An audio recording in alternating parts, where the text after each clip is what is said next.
দিনটা ছিল 2018 5th December. মাতৃত্বের স্বাদ প্রথম ওই দিনই পেয়েছিলাম। আজ দেখতে দেখতে 7টা বছর পেরিয়ে গেলাম। আমার মাতৃত্বের বয়স বাড়ছে এবং আমার ছেলেরও বয়স ক্রমেই বেড়ে চলেছে।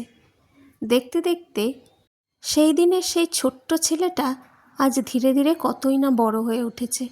দুষ্টুমিগুলোর পরিমাণ এখন কমে গেছে, এখন অনেকটাই শান্ত হয়ে গেছে। আজ ভিডিওটা বানাচ্ছি ওর জন্মদিনের পরের দিন। এটা ছিল জন্মদিনের আগের দিন, অর্থাৎ 4th ডিসেম্বর রাত্রির 12টা। 5th ডিসেম্বর পড়ার সাথে সাথেই রাতে কেক কেটে নেওয়া হলো। যেহেতু পরের দিন সকালে পিটিএম ছিল, ওর বাবার ডিউটি ছিল, তাই সেই দিন এতক্ষণ পর্যন্ত ফ্রিজে কেকটা থাকবে অপেক্ষা করতে তো ছেলে পারবে না, তাই রাতেই কেকটা কেটে নিলাম। সেই রাতে কেক কাটার পর ব্রাশ করে তার কেক খাওয়া দেখুন। এরপর আমরা রাতে কোনো রকমে ওর থেকে কেকটাকে সরিয়ে ফ্রিজে সেটা রাখতে পারলাম।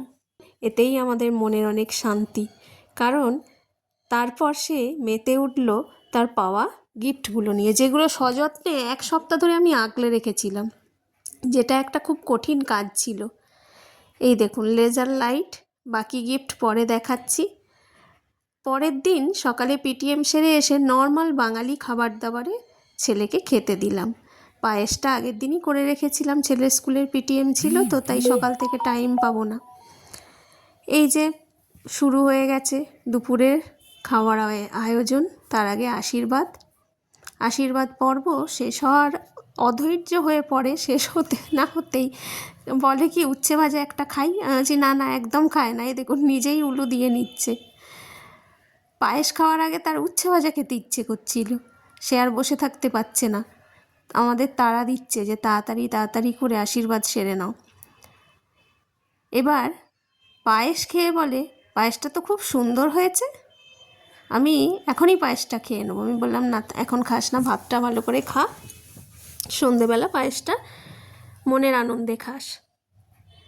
বাবা তো এই সময় নেই, আমরা 3জন আশীর্বাদ সেরে নিচ্ছি। তারপরে খাবার দাবার শুরু করবে।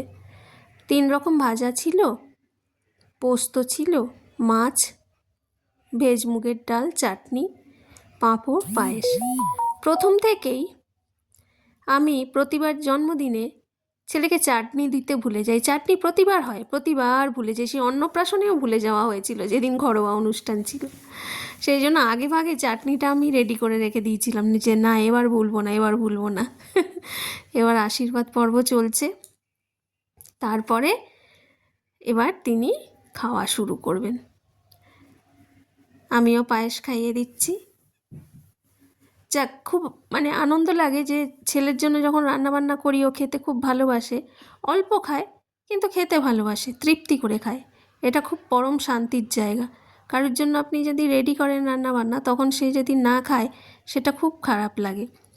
এটা আগের দিন রাতের মুহূর্ত তাকে স্মাইল করতে বলেছি বলেই যে গিফট, এটা ম্যাম দিয়েছে। ওই যে স্কুটার বাইকটা দেখলেন, ওটা ওরা ড্রয়িং ম্যাম দিয়েছে।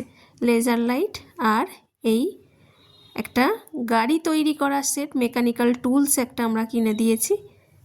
সেই নিয়ে, রেঞ্জ নিয়ে, স্ক্রুড্রাইভার নিয়ে, সব কিছু নিয়ে সারাদিন সে খুব ব্যস্ত ছিল। সে যেটুকু দুষ্টুমি করতো সেটাও ভুলে গেছে দুষ্টুমি করা।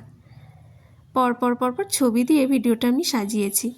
আচ্ছা, আরেকটা কথা, আমার চ্যানেল এখনও অবধি যারা সাবস্ক্রাইব করেননি, প্লিজ সাবস্ক্রাইব করে নিন প্রমূর্তোজ আর্থ, যেখানে ফ্যামিলি ওরিয়েন্টেড সমস্ত কিছু। সেখানে জন্মদিনের ভিডিও পাবেন, বিবাহবার্ষিকীর ভিডিও পাবেন, সেখানে স্পিরিচুয়াল ভিডিও পাবেন, সেখানে ট্রাভেলিংয়ের ভিডিও পাবেন, ফুডের ভিডিও পাবেন, সমস্ত কিছু একসাথে এক ছাদের তলায়। তাই খুব তাড়াতাড়ি প্রমূর্তোজ আর্থ সাবস্ক্রাইব করে নিন, পাশে থাকা বেল আইকনটি প্রেস করে নিন, আর কমেন্ট করে জানাবেন আমার ছেলের 7 বছরের জন্মদিন। প্রত্যেকের আশীর্বাদ কাম্য, প্রত্যেকে আশীর্বাদ করবেন। ভালো থাকবেন সবাই, নমস্কার।